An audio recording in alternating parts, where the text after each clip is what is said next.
Mazda has earned a reputation for solid build quality and reliability, but this Mazda behind me is the worst Mazda in the lineup by far. We'll go over the reliability, we'll also go over the common issues of the CX-70 and the CX-90 in today's video.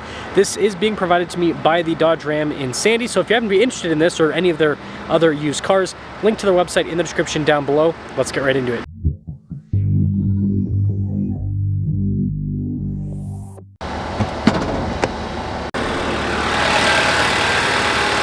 Mazda basically offers three different powertrain options with the 70 and the 90. You have the standard output turbo inline 6, you've got the high output, and then you have this plug-in hybrid. Now both of the turbo inline 6s have actually been shown to be pretty good powertrains, not perfect, but they've been shown to be pretty good when it comes to reliability, so there's not a whole lot to talk about with those. However, this plug-in hybrid has been very problematic. Mazda currently has a recall on the powertrain, so Mazda is admitting that there are problems with this powertrain. They are currently trying to address those problems. Now you might be wondering what these issues are. A general summary would just be power loss. A good example is the engine stalling. It seems like there's a bunch of communication issues within this powertrain. Again, you have two different powertrains when you have a plug-in. You've got the electrical powertrain and then you've got the gasoline powertrain. If there's miscommunication, well, that could lead to stuff like the engine stalling. Now with the current recall, you take the vehicle into a dealership to have a lot of the software reset, and that might be a lot of the problems with this powertrain is not the actual mechanical side of things, but just the software programming. And that is one of the big issues, is the software causing things to glitch out. For example, making stuff not cool properly within the powertrain. And these electrical issues can cause stuff to malfunction, like the 360 camera is one that people have cited where it just doesn't work, and then obviously certain elements here within the digital gauge cluster not working properly, and just having tons of lights across the dash and the car kind of just turning into a brick. Now here's the deal, this isn't really a Mazda specific thing. Everyone is struggling with plug-in hybrids. I mean, we're at a Jeep dealership, 4xEs have issues with the plug-in hybrid system there. And so it seems like plug-in hybrids are just a little bit too complex. Now I'm not saying that a manufacturer can't figure it out, because Toyota has figured it out with their plug-in hybrids. You know, the Prius Prime is a good example. That is a car that has a plug-in hybrid system that is reliable with its functionality. And you know, part of me wonders if performance is the problem. A lot of these plug-in hybrids have a huge focus on performance, whereas the Toyota plug-in hybrids, not really. It's all about efficiency and then reliability. And so I'm wondering if there was a pullback on performance with these plug-in hybrids, if that would actually help things out quite a bit. And what that looks like is the system would just produce less power overall. I mean, I just reviewed a Prius plug-in hybrid, and that thing in totality has like 220 horsepower, which is not nothing. But like most of these plug-in hybrids like this Mazda have well over 300 horsepower, some even have over 400 horsepower. So there's just a lot of electrical energy going into the system, and I think that all of that electrical energy is just causing a ton of problems. So like I said, Mazda is addressing these problems, but my friendly advice to all of you, get the inline 6. The performance is better. Yes, you don't have the electric driving range and the fuel economy is technically worse, but the performance is so much better. It is a much better driving experience. You will thank me later. Get the inline 6. I'm trying to hit 500,000 subscribers before the end of the year. I'd really appreciate it if you'd help out with that. When it comes to the reliability of the rest of the car, it's actually pretty darn solid. I mean, there have been some glitches with the steering and then just with some of the other electronics as well, but again, that could be attached to the whole powertrain situation. And I mean, a great example is there's complaints about the pedal response, which, I mean, that's literally directly tied to the powertrain. And so it appears that Mazda is in a similar situation to Toyota, where they're having these powertrain issues, which is massively degrading their reputation, but then the rest of the car is rock solid. Whereas you look at a lot of other vehicles from a lot of other manufacturers, they'll have some powertrain issues, they'll have tons of electronical issues within the vehicle, and they'll just have random faults, suspension issues. I mean, I just did a video on a Jeep the other day, and one of the issues that Jeeps are having is the suspension is prematurely failing. You're not really seeing that stuff with these Mazdas.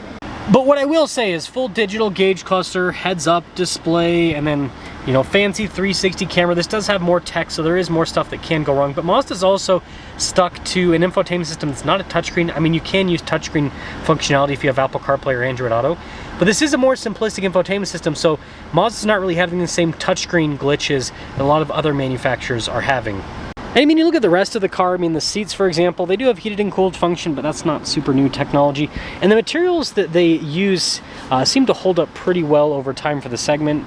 And so I think the biggest complaints with the car, other than the powertrain problems, are going to be stuff like the third row space in the 90. This one's a 70, so it doesn't have a third row. I mean, look how much space this has by the second row with the 70 version. And I think some people still might not like the general styling. The back end kind of looks a little bit blobbish. But anyways, let's take this out, drive this, and see how this particular plug-in hybrid performs, because outside of the major problems with the powertrain that can cause some failures, I think just the general performance is something else that's a little bit on the lackluster side of things.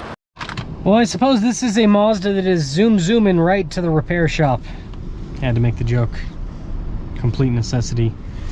But, you know, I remember the first time I reviewed this new plug-in hybrid, and I've never been a fan of plug-in hybrids, to be honest. And when I reviewed it, I was like, yeah, this isn't really moving the ball forward. This is just kind of Mazda doing what everyone else is doing and just releasing a plug-in hybrid, and yeah, that's about it. The performance is just, again, even in isolation, it just doesn't feel great. But especially when you compare it to the inline six you can get in this car, it sucks. It really does suck. The inline six is so much smoother. It feels way more powerful. Again, that's the thing about plug-in hybrids. Whatever it states on paper, like this says like 300 and something horsepower, it really feels like it's got like 200 and something horsepower. That's the thing about hybrids in general. They, you know, the low end torque right off the bat feels great, but once you get out of that low end, everything just tapers off, and it feels weak sauce. You know, reviewing these cars, I've just felt tons of abrasiveness from this powertrain in terms of the overall performance. And again, that's functioning properly. I didn't have a situation where the car just stopped working. That's like, you know, functioning as intended. And so, like I said, I do think it's kind of disappointing, the overall performance. And, you know, honestly, like, you know, maybe Mazda should keep it for the people that want it, and, you know, they're fixing the reliability problems. But I'm kind of like, why promote this car when the inline six is so much better?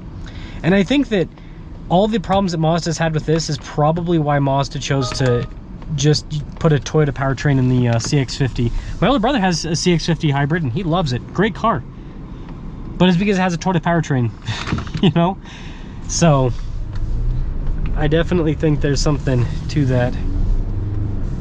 Mazdas with Toyota powertrains are like the best car ever made, to be honest, because you have the reliability, and then, you know, you don't have the bland Toyota styling. You've got much better styling inside and out, generally speaking, and then a much better driving experience. Yeah, this just doesn't feel very Mazda-like. I mean, right there, that's a good example. Just kind of, as it's shifting, it just dies, and then there's no, that doesn't feel, that feels like 200 horsepower. It's so weak. And the torque feels okay. I just think the overall powertrain performance is just not there. And, you know, that's just kind of the deal with stuff like this, with these plug-in hybrids. So yeah, I think you guys get the point. The plug-in hybrid has reliability issues. It performs not great. Again, you do get the driving range, but it's like, if you have to deal, like, I'm okay with having to fill up at the pump more often and not having to deal with this. And plus, inline sixes are very efficient engines.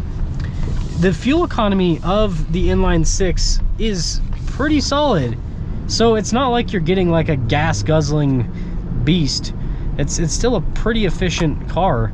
So I think that's the way to go. I think the standard output or the high output inline six, just much better powertrain. I would, and I think if you get the standard output, it's quite a bit less expensive than the hybrid. So I don't know, I'd save them. I'd go that route. I'd save the money, get the inline six, and have a much better driving experience. But what I will critique Mazda for is, you know, when they do an update on this car, they need to make the back seat space bigger, especially the third row. It's just not really as competitive as it could be in the segment, and I think that's what's turning away a lot of buyers from the 90s. And then the 70s, kind of pointless. I don't understand what they were thinking, like making the same car but just deleting the third row. A lot of manufacturers are doing that, and people are kind of like, yeah, not really about that. I think what manufacturers should instead do is a way to offer value to people that would be better is do the Land Cruiser approach, because I have a 200 series. Sadly it doesn't have a third row because it's a Heritage, but Heritage is cool. Anyways, with the 200 series you can just remove the third row. I think that's what manufacturers should do, is go back to third rows where you can easily remove them. And so instead of building 2 different models and flooding the market with, you know, something that people potentially don't want, just have the, like, that's so simple. It's like we've overcomplicated things so much. It's like we have to have 2 different models that are the exact same car, one has a third one, one doesn't, when you could just make one car with a removable third row. Not rocket science.